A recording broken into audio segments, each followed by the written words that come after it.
ఎడారిలో సెలయేర్లు అక్టోబర్ 9వ తేదీ. మీ యందు దయ చూపవలనని యెహోవా ఆలస్యము చేయుచున్నాడు. యెషయా గ్రంథము 30వ అధ్యాయము 18వ వచనం. ఎక్కువగా వర్షం పడిన చోట గడ్డి ఎక్కువ పచ్చగా ఉంటుంది. ఐర్లాండ్ మీద ఎప్పుడు పడుతూ ఉండే పొగమంచు వల్లే ఆ దేశం అంత సస్యశ్యామలంగా ఉంటుందనుకుంటాను. వేదనల పొగమంచులు, బాధల వర్షాలు ఎక్కడన్నా కనిపిస్తే అక్కడ సస్యశ్యామలమైన ఆత్మలు కనిపిస్తాయి. వాటిలో దేవుని ప్రేమ పంటలు సమృద్ధిగా పండుతూ ఉంటాయి. పిట్టలు కనిపించవే, ఎక్కడికి వెళ్ళాయి, చనిపోయాయా అంటూ దిగులు పడవద్దు. అవి చనిపోలేదు, అవి చాలా దూరం వలసపోయాయి. అయితే అవి త్వరలో తిరిగి వస్తాయి. పూలు వాడిపోయాయి, చలికాలం వాటిని చంపివేసింది, అవి ఇక కనిపించవు అంటూ నిరుత్సాహపడకు.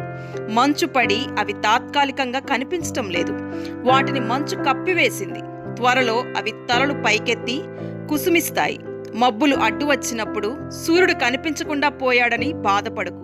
మేఘాల వెనుక సూర్యుడు ఉన్నాడు, తన వెచ్చదనాన్ని తీసుకొని మళ్ళీ వస్తాడు. వాన జల్లు పడి పూలు వికసించేదాకా మబ్బులు కనిపిస్తాయి. అన్నిటికంటే ముఖ్యంగా దేవుడు తన ముఖాన్ని నీ నుండి దాచుకున్నప్పుడు ఆయన నిన్ను మర్చిపోయాడనుకోవద్దు. నువ్వు ఆయన్ను ప్రేమించేలా చెయ్యాలని కాస్తంత ఆలస్యం చేస్తున్నాడు.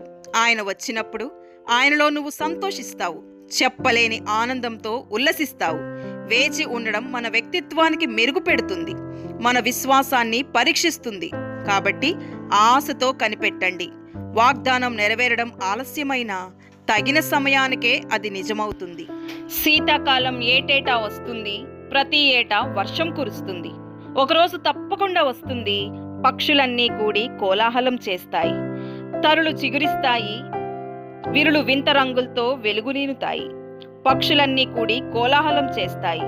ప్రతి హృదయంలో ఏదో భారం ఉంది, ప్రతి మనిషిలో ఏదో దిగులుంది. ఒకరోజు తప్పకుండా వస్తుంది. పక్షులన్నీ కూడి కోలాహలం చేస్తాయి. ధైర్యం దిగజారిపోతున్నప్పుడు ఒక మధురాస మనలో మొగ్గు తొడగాలి.